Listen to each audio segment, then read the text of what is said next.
marrëveshja me Bankën Botërore,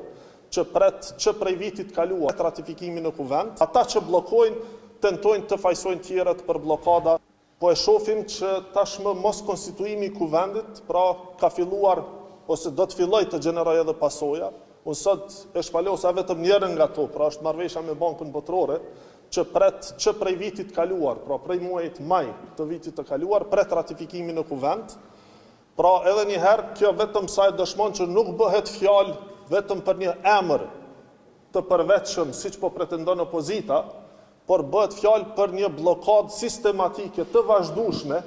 qysh edhe gjatë legjislaturës së kaluar, pra kur refuzonin marrëveshjet ndërkombëtare. Kemi një situatë absurde, një situatë paradoksale ku në vazhdimsi, pra ata që bllokojnë tentojnë të fajsojnë tjerët për bllokada,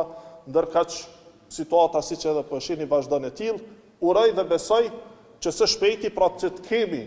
një mendim apo aktgjykim edhe nga gjykata kushtetuese në lidhje me çështjen që tashmë është adresuar, që të rikonfirmohet pra që votimi i fshehtë, ashtu siç ishte thënë në vitin 2014,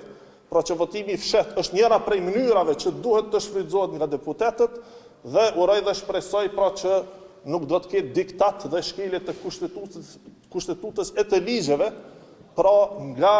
kryesuesit e partive opozitare, të cilët siç edhe kemi dëgjuar tashmë kanë tendenca autoritare, pra që ti detyrojnë deputetët e tyre të fotografojnë apo ta shfaqin votën në publik, votën e fshehtë. Alternativat për të vepruar janë edhe të kufizuara, nuk është se ka pafundësisht alternativa. Ne tashmë kemi ofruar çdo mundësi sa i përket zgjidhjes së ngërçit. Njëra prej mënyrave është votimi i fshehtë, pra le të konsumohet kjo, le të konsumohet votimi i fshehtë dhe pastaj mund të shohim se cila do të jetë rrugëzidhja tjetër.